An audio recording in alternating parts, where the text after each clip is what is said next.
143쪽 보겠습니다. 143쪽. 나중에 많은 거 펼치지 말고 지금 이 원가율, 아까 매출 총 이익률 있죠? 원가 플러스 이익은 뭐다? 매가다. 되나요? 네. 그 매가를 100% 기준으로 둔다면 매가 속에 원가가 차지하는 것을 원가율이고 매가 속에 이익이 차지하는 비율이 뭐다?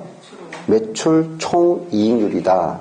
그런데 매출 총 이익률법은 매출 총 이익률을 먼저 제시되고 그 매출 총 이익률에서 원가율을 넘어갔습니다. 넘어가가지고 원가율을 가지고 매출 원가를 구해서 매출 원가를 먼저 구하고 기말 재고를 구하는 방법이에요. 그러니까 무슨 법과 같아요? 계속기록법 형태가 되겠죠. 비슷하게. 그런데 소매제고법은 요 소매제고법은 아까 뭐가 없어요? 매출 총 이익률이 없어요. 다시 소매제고법에는 뭐가 없다고요? 매출 총 이익률은 적용하지 않는다는 걸 명심하세요. 없고 오히려 지금 원가율만 합니다. 원가율. 자, 그 다행스러운 거는 지금 여기 두 가지 방법밖에 없어요. 그리고 원가율 과정에서 우리가 첫 번째 뭘 산출했나요? 첫 번째 순서를 기억해요. 첫 번째 매가에 완 기말 재고액을 산출한다. 기말 재고액을 산출한다고요? 매가에 완 기말 재고액. 그럼 기말 재고 매가를 먼저 산출한다. 그럼 기말 재고 매가 속에 뭘 곱해야 돼요? 원가율을 곱하면 기말 재고 원가가 나올 거다. 되나요? 근데 여기 기말 재고에 적용되는 원가율 세산이 두 가지가 있다고요. 선입선출법과 평균법이 있다고요. 그럼 평균법 아까 내가 그림이 뭐죠? 순서가 있어요, 없어요? 순서가 없었죠. 기초와 기말 원가율을 두 개 합쳐서 두 개 나눠주는 거예요. 근데 선입선출법은 먼저 들어온 것이 먼저 나가니까 기말 재고에 영향을 미치는 것은 기초는 영향이 미친다, 안 미친다? 안 미친다. 그러니까 단기에 대한 원가율만 알면 되는 거예요. 자, 그겁니다. 자, 그래서 그 예제 문제 있어요. 143쪽에 다음은 주식에 대한의 단기 재고자산 관련 자료이고 가중평균 소매제고법. 자, 무슨 법? 가중평균. 평균법을 하라 했어요. 그러면 소매제고법에 따른 단기 매출 원가는 물었죠. 그럼 매출 원가를 알려면 일단 공식이 뭡니까? 물은 것이 매출 원가를 물었으므로 자, 뭐? 기초가 있어야 되죠. 기초. 그 다음에 순매입액이 있어야 되죠.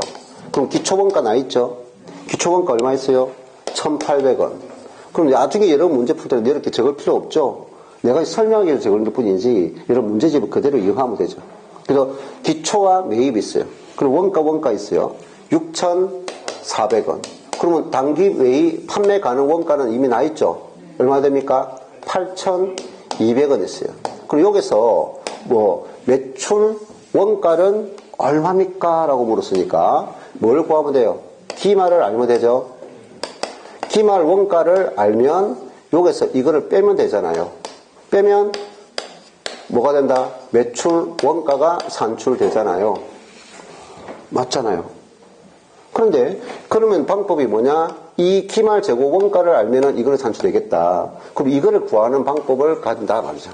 그래서 첫 번째 소매제고법을 하랬으니까 1번 이 매가를 먼저 산출하자. 기말 재고 매가. 그럼 기말 재고 매가를 구하기 위해서는 자 기초 매가가 있어요.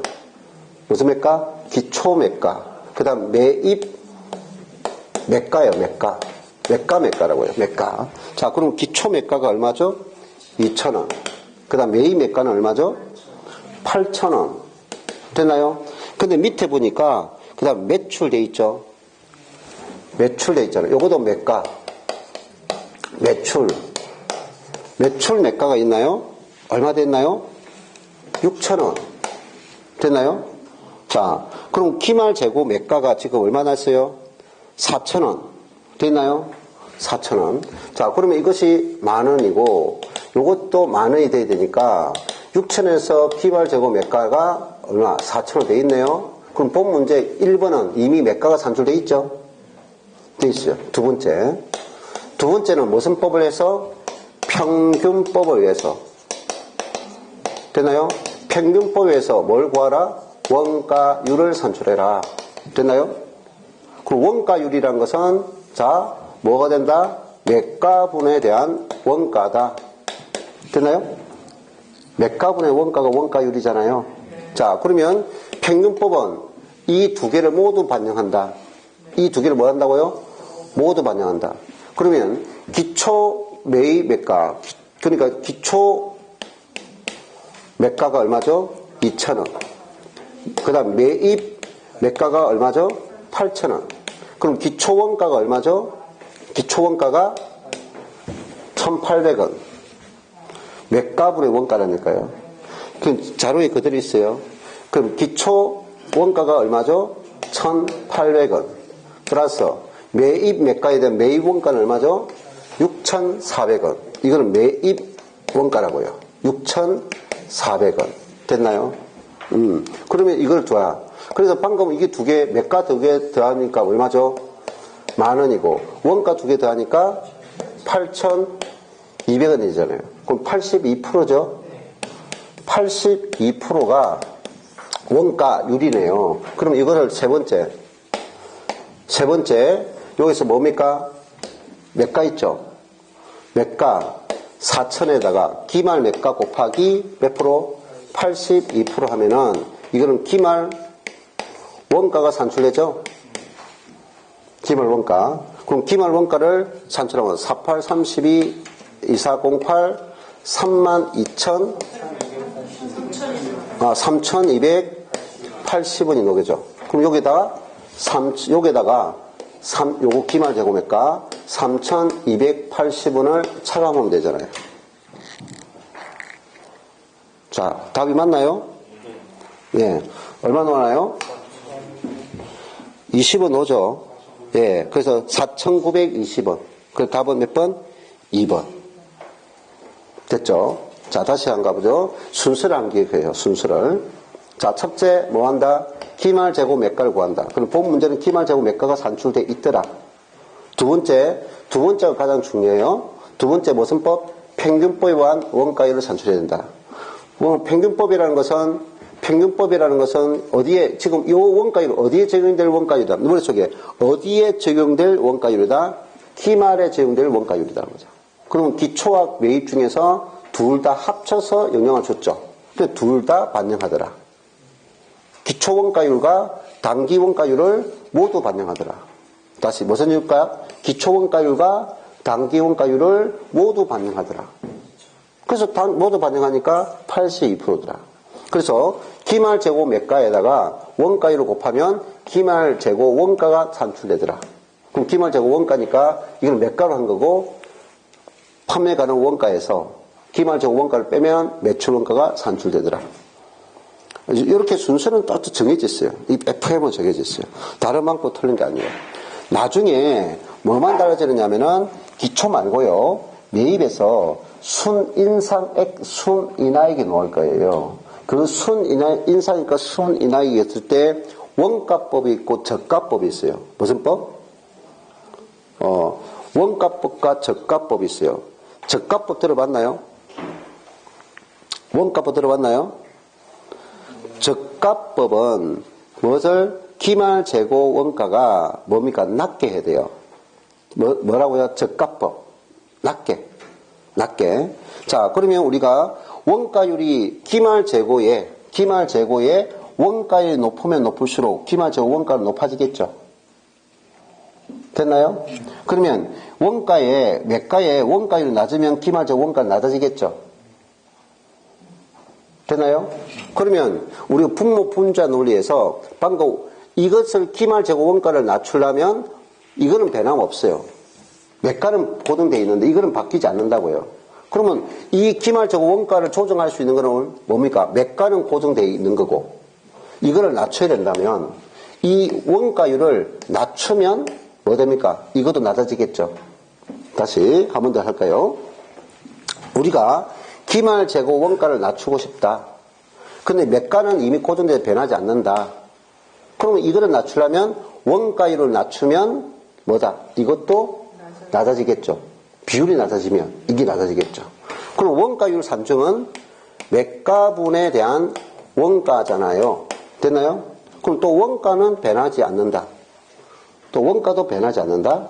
그럼 매가가 있는데 결과적으로 우리 매가를 조정할 건데 이것이 이 퍼센트 값이 낮아지려면 매가를 높여야 되겠습니까? 낮춰야 되겠습니까? 자, 원가는 그대로 있다고 했어요.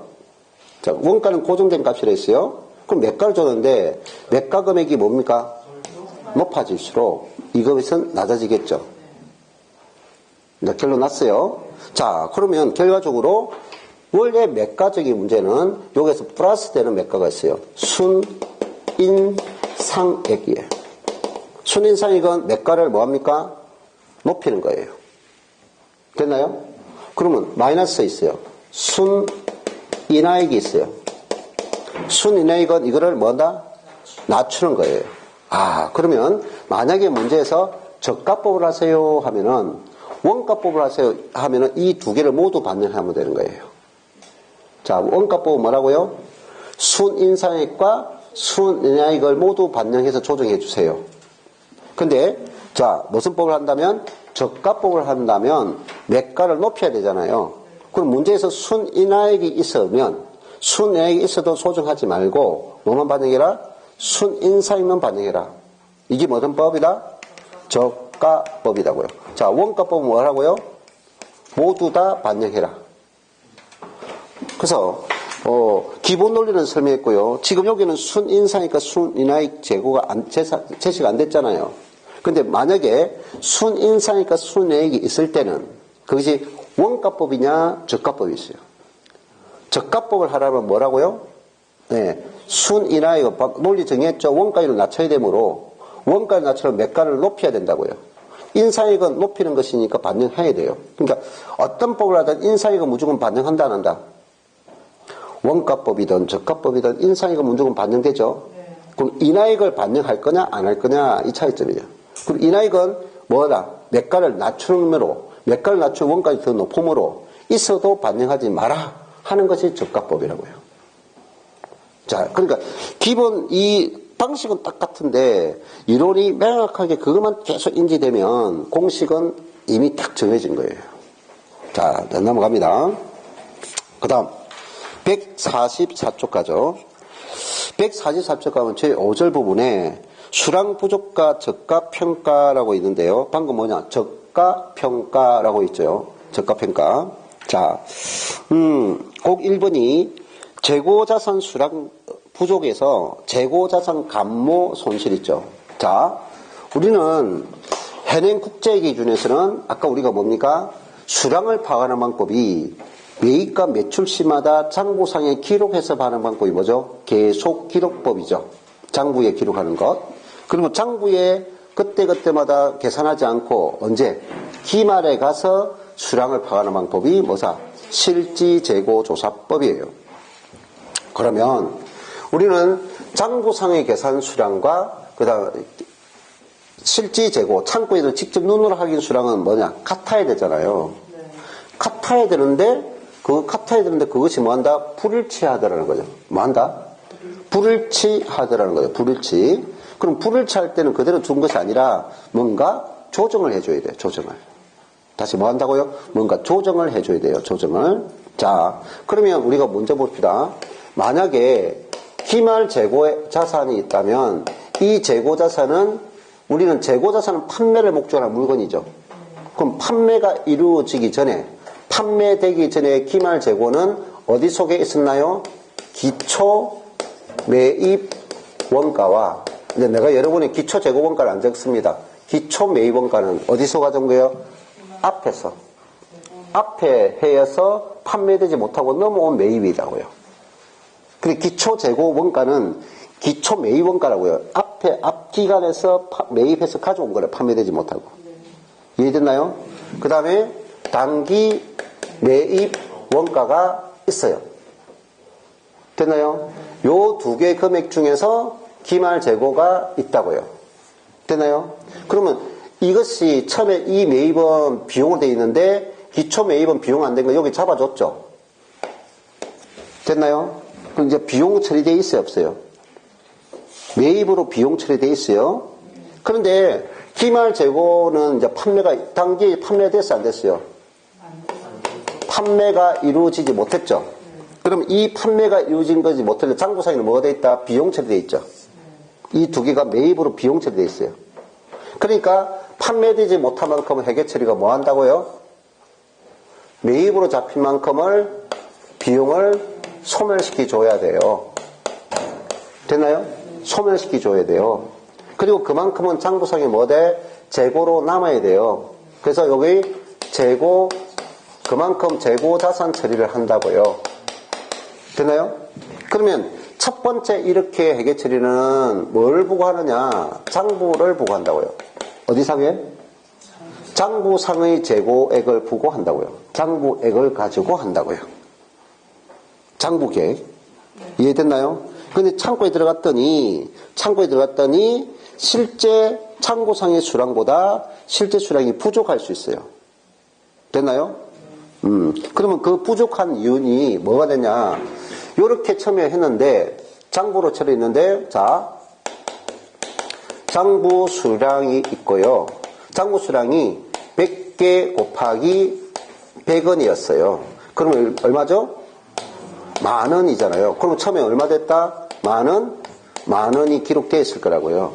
근데 창고에 들어갔더니 실제 수량이 있는데 실제 수량이 90개만 남아있네요. 90개. 그러면 뭡니까? 이거는 배남 없죠. 90개에 대한 원가는 배남이 없어요. 100원짜리. 자, 그러면 이건 얼마 되죠? 9,000원 되잖아요. 그러면 부족한 이 두 개 수량. 그래서 장부 수량에서 공식 그대로 보세요. 장부 수량에서 실제 수량을 빼죠. 이게 10개가 나오죠. 10개를 우리는 감모 수량이라고요. 감모 수량이라고요.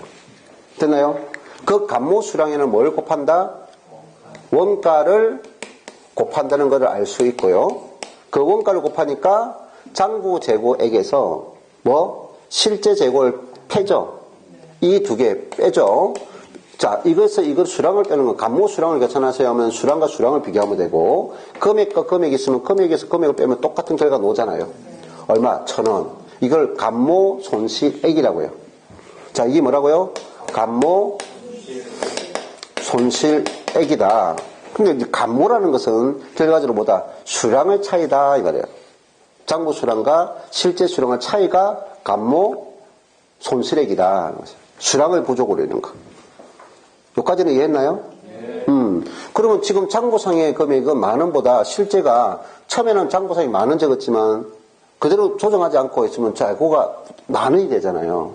그럼 재고를 얼마로 맞춰줘야 돼요? 9,000원 맞춰줘야 돼요. 9,000원? 9,000원? 그럼 9,000원 맞춰주면 다시 여기서 재고 자산을 그만큼 빼줘야 되잖아요.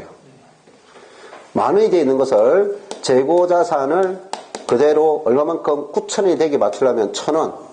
재고 감모 손실만큼은 1,000원을 빼줘야 9,000원이 되잖아요. 그럼 자산 정리는 했나요? 자산 정리했는데, 그러면 이거를 뺀 만큼 이거를 그 다음에 요것에 1,000원을 뭐로 할 것인가? 이게 중요한 거예요. 자, 그럼 다시 첫 번째 과정. 장부액에 의해서 장부액에서 재고 정리했죠. 회계 처리했죠. 왜 이렇게 회계 처리하는지 알겠죠? 비용을 소멸시키고 그만큼 자산을 처리한다. 근데 창고에 하기했더니 감모 손실이 발생해. 그럼 실제 장부상에 10,000원 적어도 안 되니까 9,000원 맞춰야 되니까 재고자를 차감해줘. 여기까지 알았나요? 자, 1번 처리 방법, 그 다음 두 번째 처리, 그 다음에 세 번째 그 상대에 뭘 할 거냐. 요것이 요 문제의 열쇠라고요. 요 문제의 열쇠. 됐나요? 요거는 요거 다 알아요. 근데 여기서 문제의 열쇠는 이거라고요. 이것을 매출액에 대한, 그러니까 우리 매출액이 우리 영업활동 본업이에요, 본업. 영업 수익에 대한, 매출액에 대한 비용으로 인식할 거냐. 매출액에 대한 영업 비용으로 인식하면 매출 원가로 인식할 거냐. 아니면 영업활동과 관계없는 비용으로 인식할 거냐. 영업활동에 관계없는 비용, 영업의 비용으로 인식할 거냐. 영업 비용으로 인식할 거냐. 이거예요. 그럼 보세요. 이 수량 100개가, 10개가 도난을 봐요. 도난.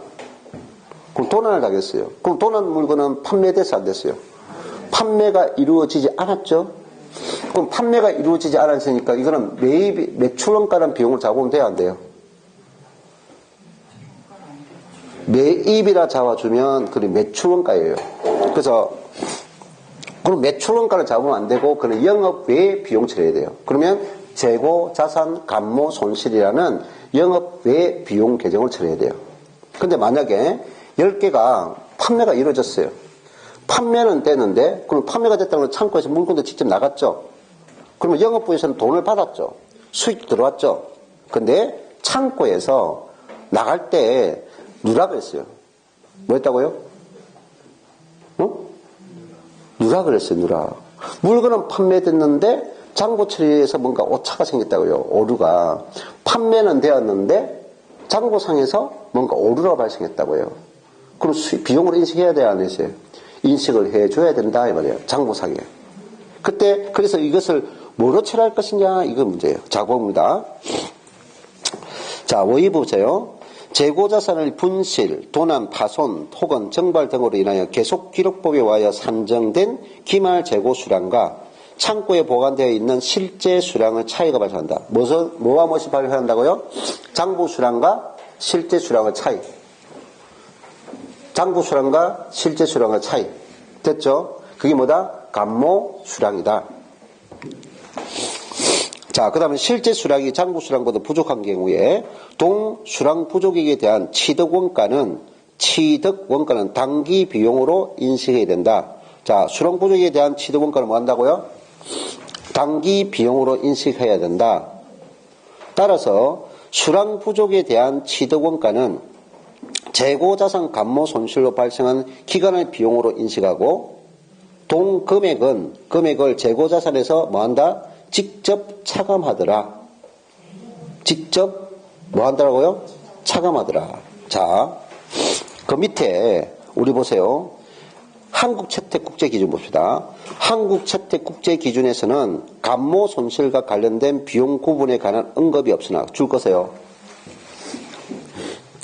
감모 손실은 국제기준에서는 언급이 있다 없다? 어떻게 회계 처리하세요? 언급이 없다고요. 그러나 실무적으로는 정상적인 경우에는 뭐로 처리하고? 매출원가. 정상적인 경우와 비정상인 경우로 구분하여 계산해야 된다. 따라서 수업 목적으로는 단서가 주어질 수 있음을 주의해야 된다. 방금 설명했나요? 자, 회계 처리 내가 다 설명했어요. 됐나요? 다시. 방금 이론 설명 다 했죠? 그럼 이 감모 손실분에 대해서 뭐가 된다면 정상적이다. 정상적이다 또는 이꼴 원가성이 있다. 원가성이 있다. 또는 경상적이다. 이런 말들 똑같은 말이에요. 정상적이야. 원가성이 있다. 경상적이야. 이 말이 똑같은 거예요. 이때는 뭐냐? 수익에 대응하는 뭐? 매출 수익에 대응하는 매출원가로 인식하세요. 매출원가로 인식하여 그렇다는 거예요. 그런데 앞에 B자 붙여요. 비정상적이야. 원가성이 없다. 그 다음에 비경상적이야. 자, 이렇게 되면 매출액에 대한 수익을 인식하면 돼, 안 돼? 판매가 이루어지지 못하기 때문에 그거는 뭐다? 재고, 자산, 감모, 손실이라는 영업 외 비용으로 처리하세요. 라는 뜻이에요. 자, 이 뜻이에요. 자, 그 다음. 감모 손실 끝났고요. 자, 그 다음에 이제 봅시다. 이제 어디? 145쪽. 145쪽에 평가 손실. 평가 손실이 있어요. 감모 손실은 뭘 차이다? 수량의 차이. 됐나요? 자, 평가 손실.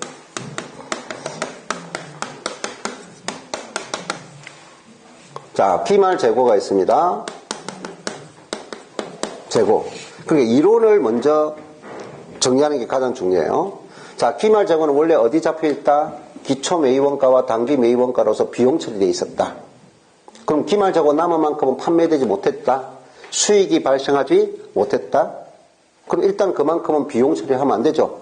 그래서 일단 기말 재고를 장부액대로 대변 쪽이 뭐 한다? 매입. 비용 소멸시키고 그만큼 뭐 처리한다? 재고 자산으로 처리했다. 됐죠? 똑같아요. 자, 무슨 액으로? 먼저 장부액으로. 자, 그런데 이제 여기서 뭐가 발생이느냐? 자, 장부 수량이 있어요. 장부 수량 100개가 있어요. 100개. 그 다음에 단가, 원가가 있어요. 원가. 원가가 100원입니다. 그러나요? 그래서 이것이 얼마죠? 10,000원. 그럼 처음에는 10,000원 처리했겠죠. 됐나요? 자, 그러면 우리가 재고자산이라는 물건은 항상 뭡니까? 금액이 바뀝니까? 안 바뀝니까? 바뀌죠. 그게 시가라고 해요. 시가. 뭐라고요? 시가. 그래서 요 물건에 대해서 이제 뭐냐? 시가를 하게 되면 시가. 그럼 수량은 그대로 100개인데 이 100개에 대한 물건이 가치가 떨어졌어요. 그게 90원으로. 90원으로. 그러면 얼마 됐죠? 한 개당 물건 수량은 그대로인데 단가가 떨어졌잖아요. 그럼 단가 떨어지고 지금 9,000원 되잖아요. 이해됐나요? 그러면 이거는 수량은 같다 100개. 맞나요? 단가가 차감됐죠. 얼마 때 요거 장부액과 시가의 차이. 됐나요? 이 차이에서 단가가 하락한 거예요. 단가가 하락한 건 얼마죠? 10원. 그럼 이건 얼마죠? 1,000원. 됐나요? 그래서 뭐와 무엇을 비교한 거다? 장부액과 시가의 차이. 장부액과 뭘 차이? 시가의 차이. 장부액과 시가의 차이. 그럼 이것을 뭐란다? 평가 손실이다. 자, 그러면 이거를 뭐가 된다? 단가가 원가보다 단가가 하락했어. 시가인 단가가 하락했어. 이것을 뭐다? 손실 금액이 단가가 하락. 이것을 뭐다? 평가 손실이란다. 감모 손실은 뭐 차이다? 수량이 부족한 거고 평가 손실은 단가가 하는 거예요. 그럼 나중에는 이 두 개가 동시에 다 일어날 수도 있겠죠? 감모도 먼저 하고 나서. 그러니까 평가 손실을 먼저 계산. 여러분 논리를 하면서 이해해 보세요. 평가 손실을 먼저 해야 됩니까? 아니면 감모 손실을 먼저 해야 됩니까? 그렇죠.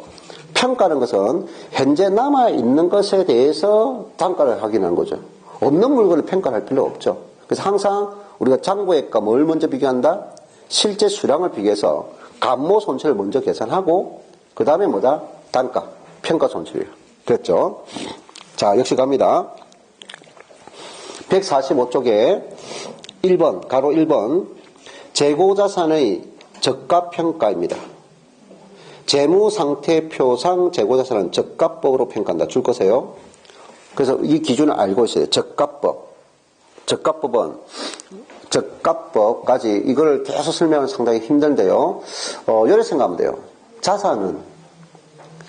자산은 뭘 가져옵니까?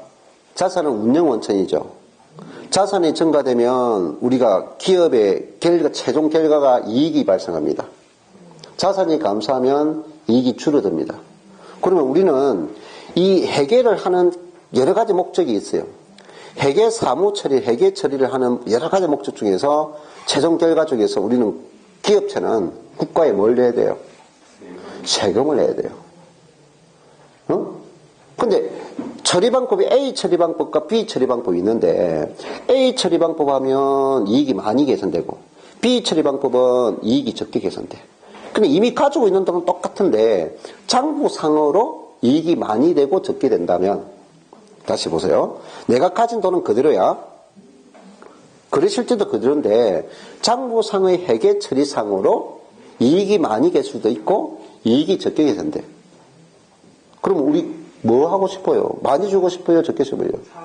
우리 기업이나 국민이나 물론 세금을 내야 되는 건 알고 있지만 이왕이면 적게 날아간다고요. 이해됐나요?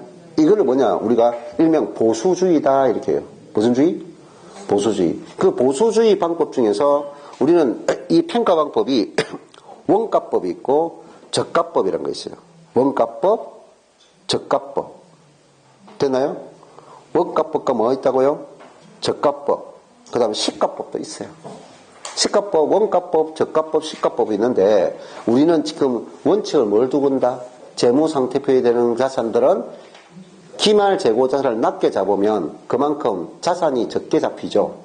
자산이 적게 잡힌다는 이익이 적죠. 자산은 이익과 직결, 이익과 비례하는 관계. 다시 자산은 이익과 뭐한다? 비례. 그럼 부채는 이익과 반비례하는 거죠.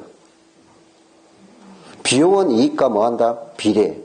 비례입니까? 반비례. 수익은 이익과 뭐한다? 비례. 수익이 많을수록 이익이 많잖아요. 이익이 많이 생기잖아요.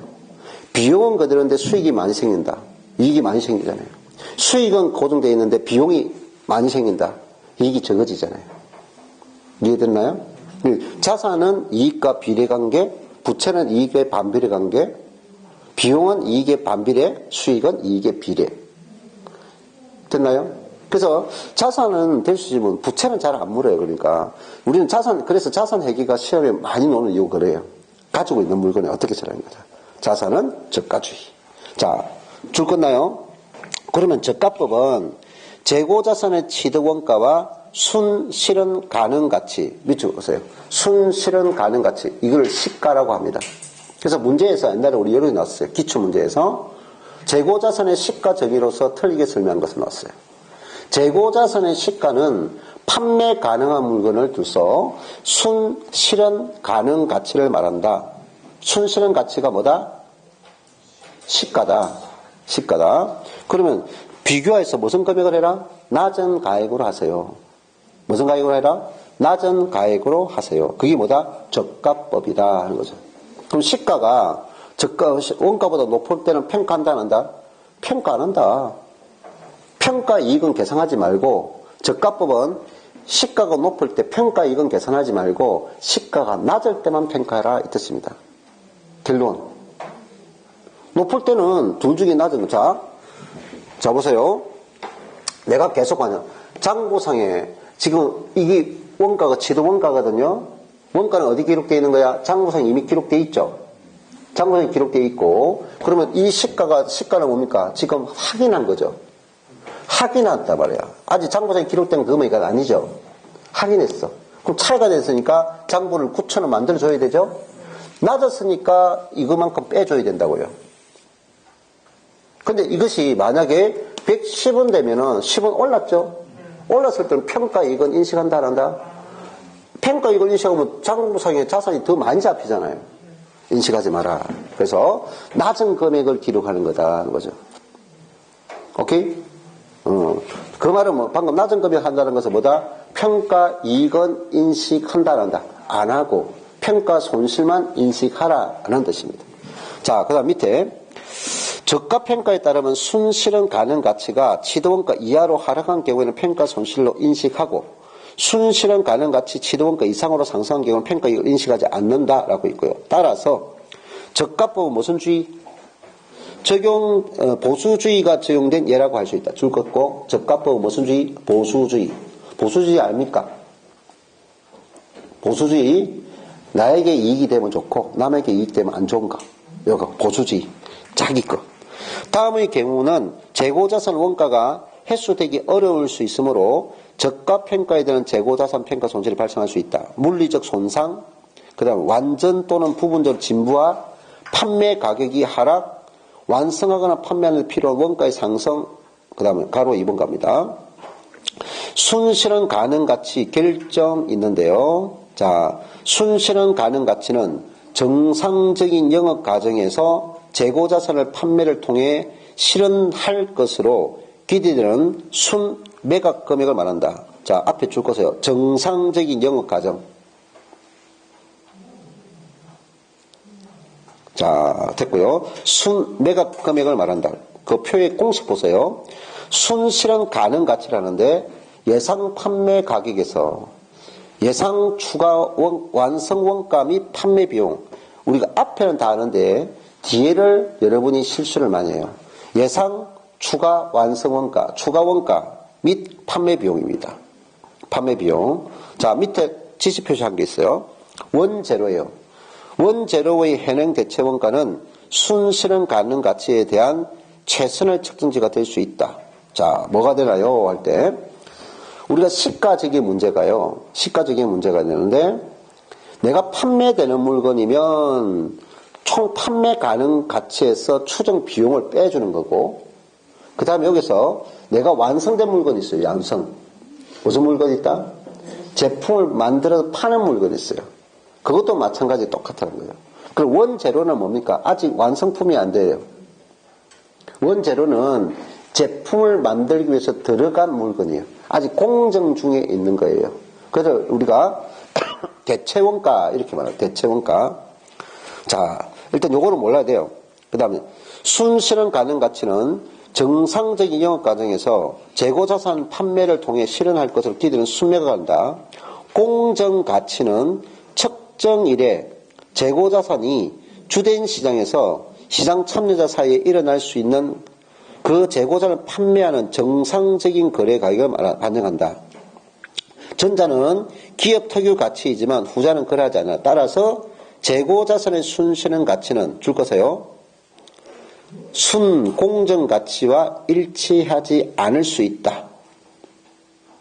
공정 가치와 일치하지 않을 수 있다. 그 공정 가치가 시가 개념이 아니다. 순실현 가능 가치 개념이 아니다라는 것을 인식하라고요. 순실현 가능 가치는 재고자산 보유 목적을 고려하여 다음과 같이 측정한다. 라고 했어요. 자, 1번 생산에 투입하기 위해 보유하는 원재료 및 기타 소모품은요. 기업 순실현 가능 가치가 완성될 제품 원가보다 크죠. 그럼 시가가 크죠. 그럼 원재료에 대한 저가법을 적용하지 않는다. 별 표시하세요. 뭘 적용하지 않는다? 저가법을 적용하지 않는다. 그럼 높은 걸 한다는 거죠. 그 다음에 니은 순실현 가치 있는데 완성될 제품 원가가 더 크다. 완성될 제품 원가가 더 크다면 원료 전재료는 저가법을 적용한다. 자, 이건 아직 여러분이 원가 해결을 아직 안 배웠기 때문에 약간 이해가 어려울 수 있는데요. 자, 보세요. 기억은 뭐예요? 지금 우리는 순실현 가치가 자산 가치보다 시가가, 간단히 시가가, 순실현 가치 시가 개념이 원재료 가치 원가보다 지금 높죠. 기획부는. 근데 무슨 법을 하지 않는다고요? 저가법을 적용하지 않고 그대로 순실현 가능 가치를 반영해야 된다고 했어요. 근데 지금 순실현 가능 가치가 완성될 제품 원가가 있는데, 네? 완성될 제품 원가보다 순실현 가치가 크면은 적으면 이 개념이에요. 원재료는 현재 아직까지 어디 갈 거예요? 어디 갈 거예요? 원료를 지금 가공 중에 있는 것입니다. 가공 중에. 가공 중에 있으면 조정될 수 있고 제품 원가로 들어갈 거예요. 제품 원가로. 그래서 원재료에 대해서는 우리는 완성될 제품 원가보다 시가가 크다면 무조건 뭡니까? 그대로 원실현 가치 저가법을 적용하지 않고요. 무조건 그냥 기억하세요. 예? 낮을 때는 무슨 법을 한다? 저가법을 적용하되 이 경우 원재료의 현행 대체원가 순실현 가치에 대한 최선의 이용 가능한 측정치가 될 수 있다. 자, 한번 읽어보고요. 그 다음 2번 가죠.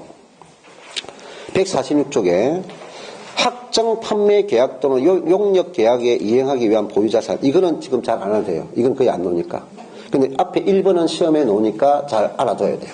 그 다음 3번 저가법 적용이 있습니다. 뭐 있어요? 재고자산의 순실현 가치가 장부금액 이하로 하락하여 평가 손실을 발생한 기간의 비용으로 줄 거세요. 평가 손실은 발생한 기간에 뭐라 인식한다? 비용으로 인식한다. 자, 재고자산에 대한 저가 평가는 개별 항목별로 적용함을 원칙한다. 줄 거세요. 요거 자체 다 이론으로 다 심어놨어요. 시험. 이론을 그래 놓친 사람이 있어요. 종목별이라는 거죠. 종목별로 원칙이다. 원칙. 그러나 경우에 따라서는 서로 유사하거나 관련 있는 항목을 통합하여 조별로 적용할 수도 있다. 조별로 적용할 수 있다.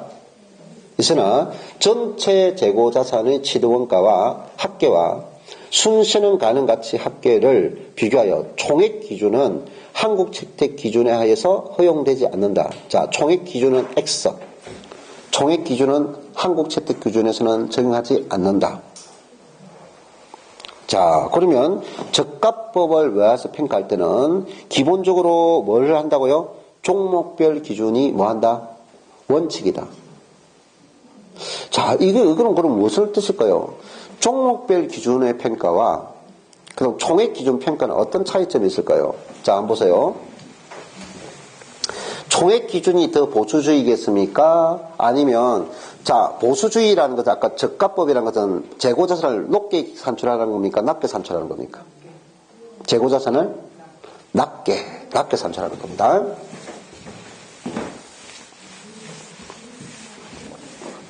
왜 이런 논리를 했을까? 지금 A 재고자산이 있고요. B 재고자산이 있고요. C 재고자산이 있어요. 하나가 아니고 우리가 판매되는 물건 여러 종류가 있어요. 상품이. 그럼 거기에 대한 원가가 있고요. 시가가 있어요. 그럼 원가는 요거는 그냥 단가를 하지 말고 그냥 전체 금액할게요. 이거는 10만 원입니다. 원가가 장부가액이.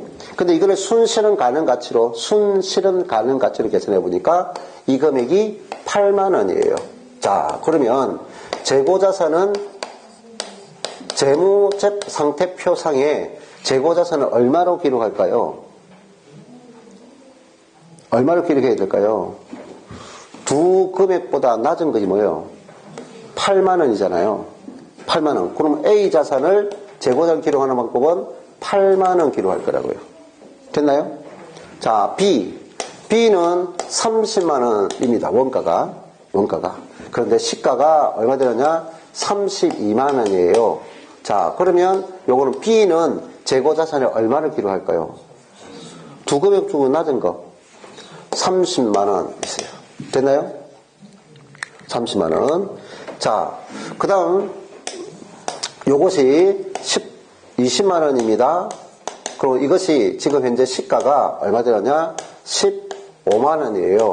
얼마를 기록할까요? C는 15만 원이에요. 됐나요? 자, 그러면 보세요.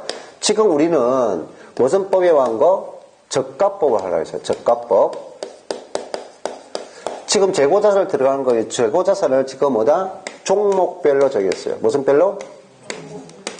저가법 외환 평가고 종목별로 평가했어요. 그럼 종목별로 하니까 요거는 시가가 떨어졌죠. 그럼 낮은 금액인 8만 원이에요. 그럼 장부상에는 얼마가 있나요?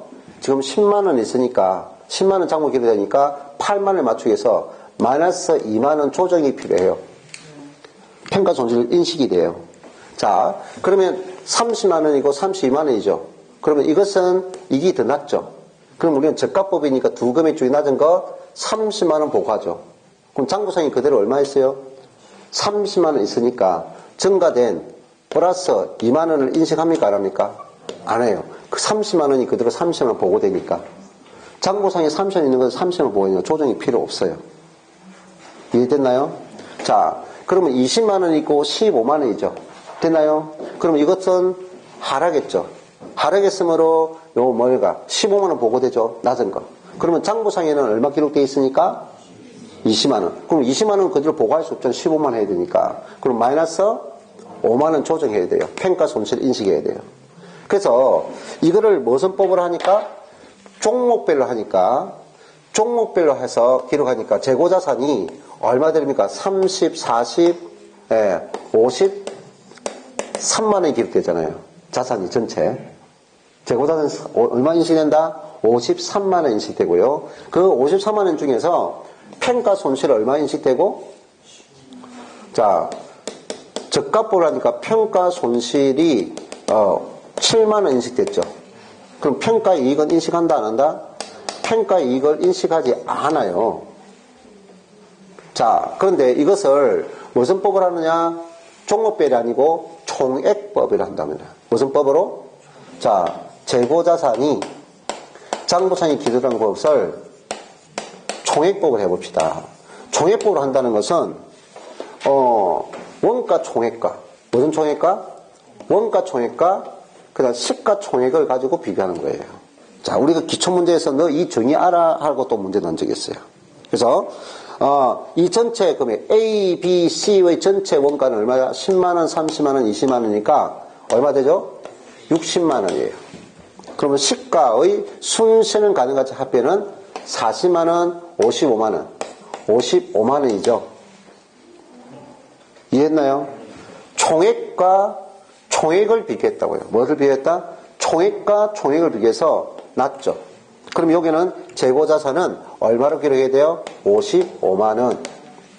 그자, 무슨 법을 하니까? 종목별 기준을 하니까. 종목별 기준을 하니까 얼마, 재고자산이 얼마 되고? 53만원 되고. 총액법을 하니까 재고자산이 얼마 인식된다? 55만원 인식된다. 그럼 재고자산이 더 많이 인식됐죠. 그런 평가 이익이 인식됐다는 것이. 상계되니까. 이런 평가, 종목별 하니까 뭐가 된다? 종목별 저가법을 적용하니까 평가 이익이 인식되지, 반영 안 되죠.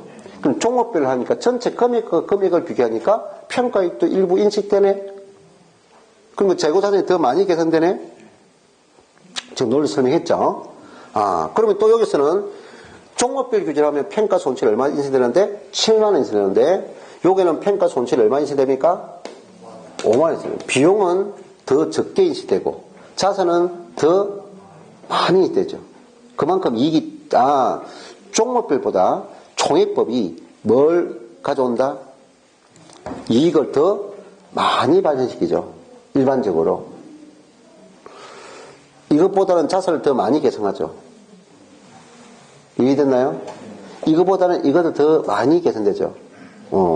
요것을, 적가법에 된다. 우리 총액주의라면, 우리가 이런 게 있어요. 기업은 모든 기업이나 우리 가정도 마찬가지죠. 뭐가 있나? 돈을 빌리고 해.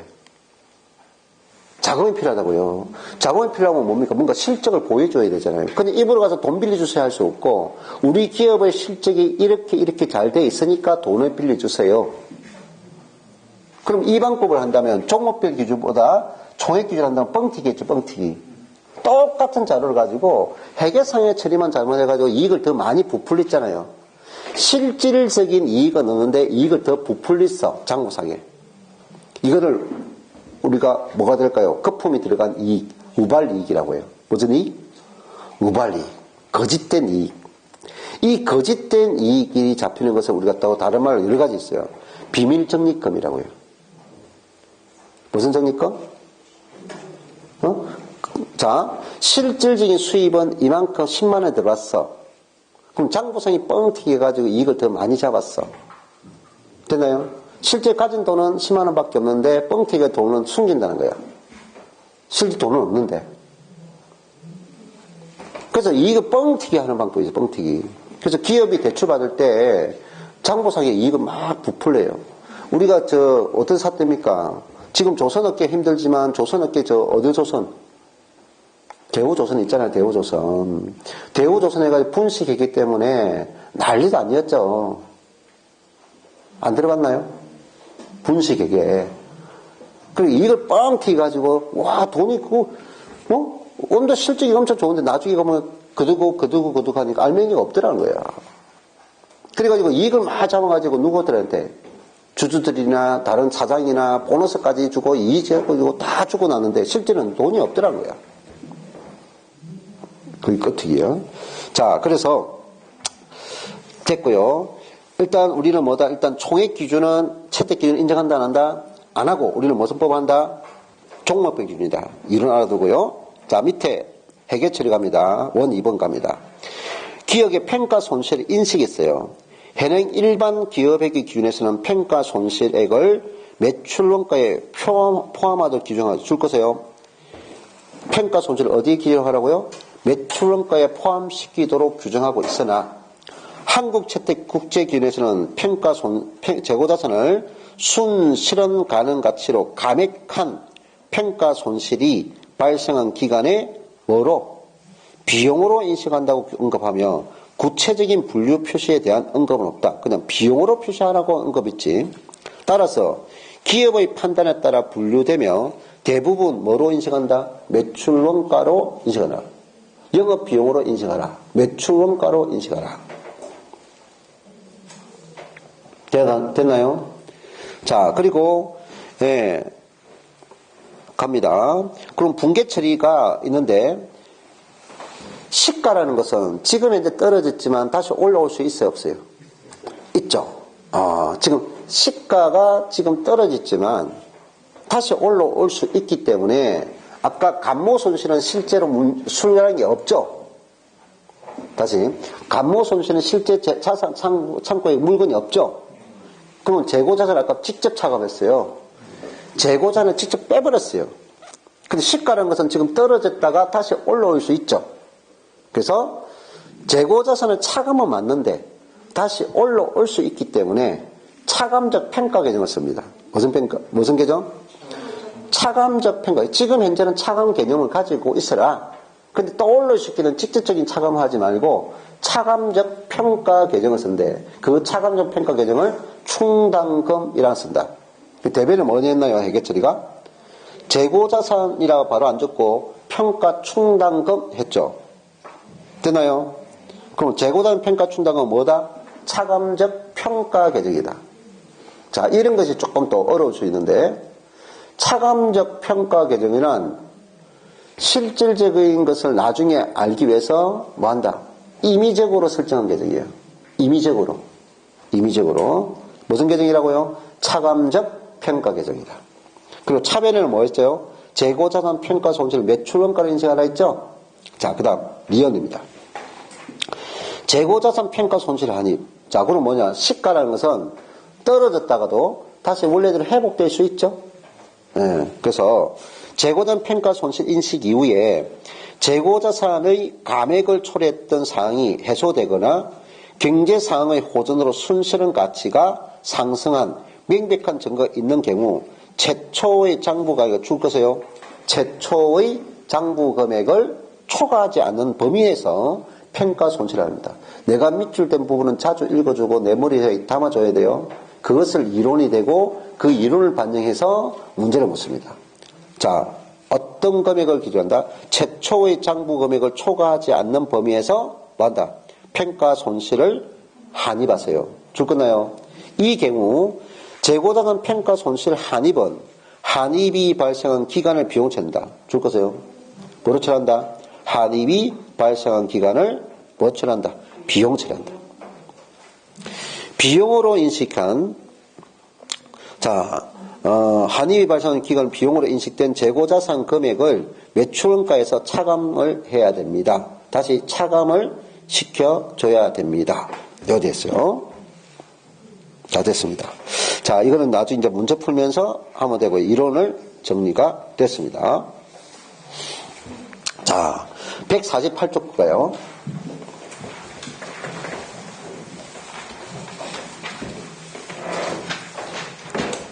자, 이 부분이 우리가 재고자산의 마무리 부분입니다.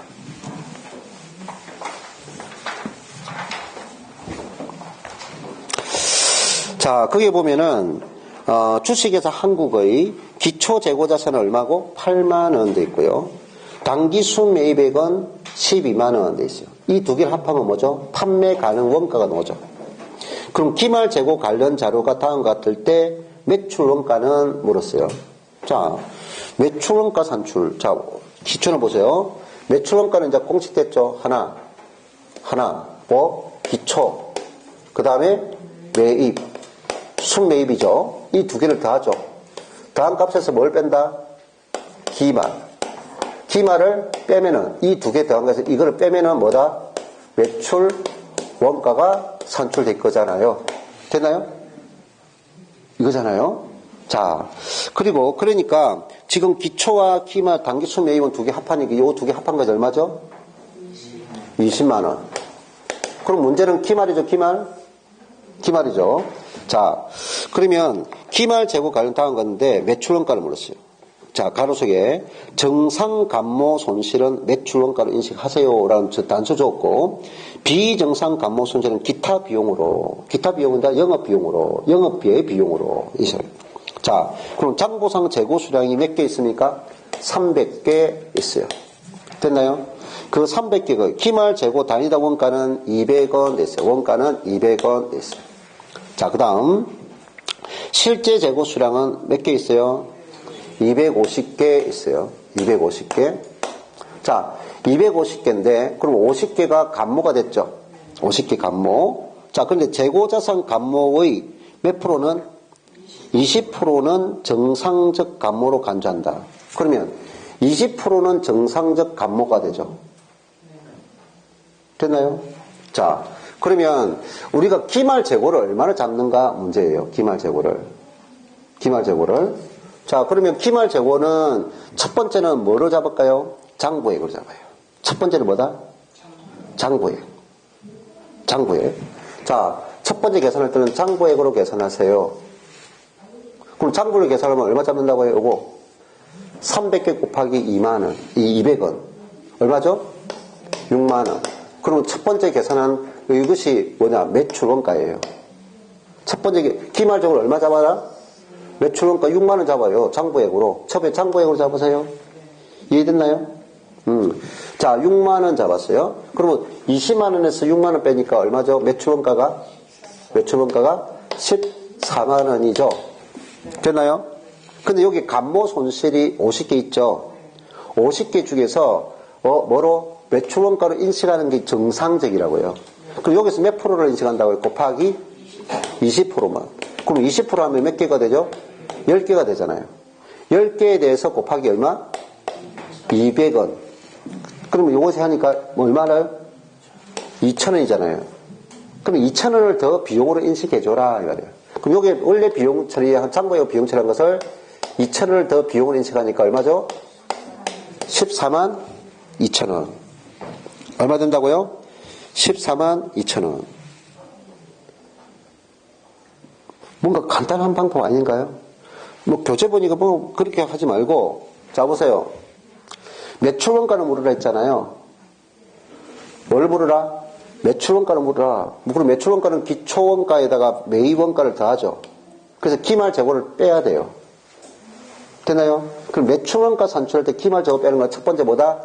장부액으로 한다. 원가. 되나요? 장부액을 해가지고 먼저 매출원가를 산출한다. 그럼 감모가 있죠? 감모 중에서 무슨 것만? 정상적인 감모 손실만 원가를 한다. 되나요? 자, 내가 회계 처리 해볼까요? 먼저 장부액으로 회계 처리를 하면은 얼마예요 이거? 6만원이죠. 기말 재고 자산이 6만원이죠. 그 6만원만큼 매입 비용을 뺐죠. 6만원을 비용을 소멸시키잖아요. 비용을. 이해했나요? 이만큼이, 자, 예를 들면 우리가 만약에 기말 재고가 없다면 20만원 전부가 매출원가가 될 금액이죠. 항상 앞에 기초원가하고요, 단기 매입원가 금액이 제대로 뭐가 돼서 단기의 매출원가가 될 수 있는 금액이라고요. 그래서 판매 가능 원가란다고요. 기초재고 얼마, 이 두 개 합한 것이 얼마죠? 20만원이 이 기간의 최대 매출원가라고요. 안 그런가요? 최대 매출원가야. 그러니까 요 두 개 금액이 뭐로 나눌 거야? 매출원가냐 아니면 기말 재고원가냐 나눌 거예요. 기말 재고원가가 없다면 이 금액이 전부 다 매출원가가 될 거라고요. 20만원이. 근데 기말 재고가 만약에 요 20만원 중에서 4만원이면 나머지가 16만원이 되잖아요. 여기서 또 뭘 알 수 있나요? 이거와 이거는 무슨 관계? 이 두 개를 일치해야 되니까 매출원가와 기말 재고는 무슨 관계 있다? 반비례 관계에 있다는 거죠. 기말 재고가 높아지면 매출원가가 낮아지고 기말 재고가 낮아지면 매출원가가 높아진다 이 말이에요. 오케이? 네. 그러면 기말 재고액만큼 지금 현재 장부액을 먼저 처리해가지고 비용을 뺐어요. 그래서 그만큼이 재고자산이 된 거예요. 자산 6만원이에요. 그런데 여기서 실제액을 비교해보니까 그 실제액에서 뭐가 발생했어요? 감모 손실이 발생했는데요. 감모 손실은 50개에 대해서 200을 하면은 만원이 나오잖아요. 원래 자체가. 그럼 그 재고자산이 자산 처리는 만원이 감소했죠.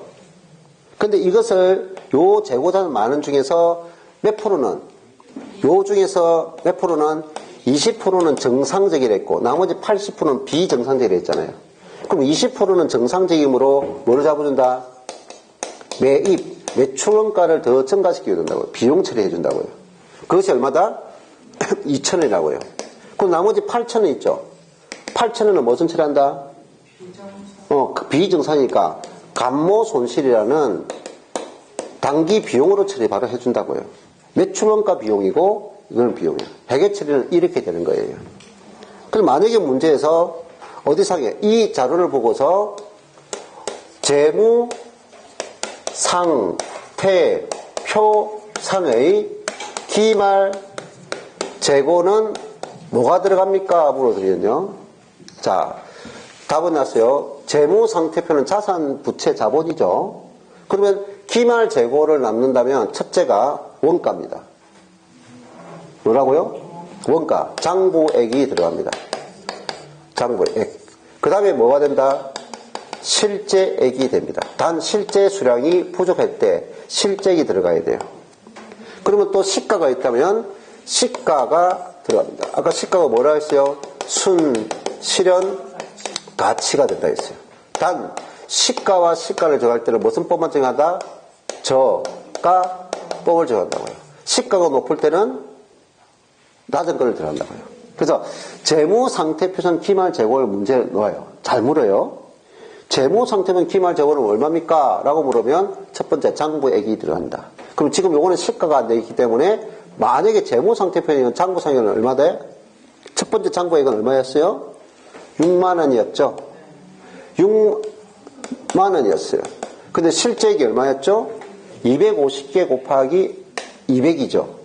5만 원이었죠. 그럼 5만 원이 되는 거예요. 그럼 장부상에는 얼마 들어간다? 낮은 금액인 기말 재고 상태표상 기말 재고를 물으면 5만 원 답해야 된다고요. 근데 어디 상에서? 포괄 손익계산서. 어디 상에서? 손익계산서상 기말 재고를 물어요. 손익계산 기말 재고는요, 뭐 한다? 매출 원가를 영향을 주는 거예요. 그래서 어디에서? 기초 재고에서 뭐? 순매입을 더하고, 됐나요? 이 두 개 더한 거에서 뭐?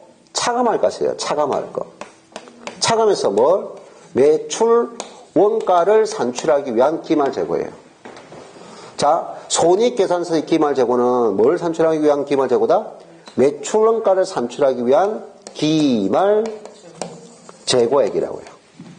됐나요? 그래서 요거는 무조건 이렇게 하세요. 1번 무조건 장부액입니다. 무슨 액이라고요? 장부액. 그러면 장부액에서 그 다음에 차감할 것이 있는데 뭐 할 거예요? 차감. 그럼 차감하면 기말 재고 낮아지겠죠? 기말 재고 낮아진 만큼 뭐가 된다? 매출원가 높아지겠죠? 그럼 차감을 한다는 것은 뭐다? 매출원가를 높인다는 거예요. 매출원가를 높인다는 거예요. 그러니까 차감한다는 것은 결과적으로 무슨 뜻이다? 자, 장부상의 문제에서 손익의 기말 재고액을 무엇입니까? 물을 때는 장부액에서 이만큼을 차감하고 그럼 매출원가는 무엇입니까? 라고 물으면 이걸 바로 더해주면 되는데 뭐를 문제에 따라서 답은 달라요. 자, 그래서 마이너스 두 번째 원가성 뭐 감모 손실은 차감하면 돼요. 원가성 감모 손실을 차감하면 기말 재고액이 낮아지면서 매출원가 높아지죠. 알아듣나요? 그리고 세 번째 무슨 손실? 우리 기업에서는 평가 손실을 전부 다 뭐로 인식하는 거 방법을 쓴다? 매출원가로 인식하는 걸 쓰죠. 원가성이 있다고 보는 거예요. 그 평가 손실은 마이너스. 자, 지금 현재 우리나라 감모 손실은 뭐를 따진다? 원가성과 비원가성을 따진다고요. 근데 평가 손실은 한국 채택 국제 기준에서는 특별한 언급이 없지만 일반적으로 평가 손실은 뭘로 인식한다? 매출원가로 비용으로 인식하세요. 라는 방법이라고요. 특별한 언급이 없는 한 이것을 가지면 돼요. 그래서 우리가 재무상태표상 기말 재고 묻는 것은 이것을 방법을 항상 익혀두면 되고요. 자산 기말 재고가 들어간 거. 그 다음에 손익계산서상 기말 재고액은 뭐다? 이것을 익혀두면 되겠습니다. 자, 됐어요? 네, 이렇게 해서 재고자산 회계 처리가 끝을 냈네요. 그래서 우리 교재 뒤에 보면은 아까 우리의 문제 중에서 이론 문제도 있지만 150페이지 보면은 4번 문제 있고 5번 문제 있고 6번 문제 있나요? 확인해 봤어요? 4번, 5번, 6번. 자, 4번 문제는 일단 한번 보세요. 그게 주식회사 한국의 2003년 상품 A의 거래 내역은 다음 같다. 상품 A에 대해서 무슨 법 줄 거세요? 핵심이 되는 걸 문제 풀 때 여러분이 핵심이 되는 내용이 있으면 무조건 줄을 끊고 가세요. 계속 기록법이랬고요. 그리고 무슨 법이랬어요? 선입선출법을 사용하랬고요. 그리고 무슨 법? 매출 원가를 산출하세요 라고 되어 있죠. 근데 이 자료는 기초 재고가 있고 그 다음 매입이 있고 그 다음 판매가 있고 매입이 있고 판매가 있죠. 자, 내가 아까 그랬죠. 이 문제 놓으면요. 선입선출법 문제 놓으면 너무나 무조건 기분 좋아야 돼. 왜? 선입선출법 방식은요.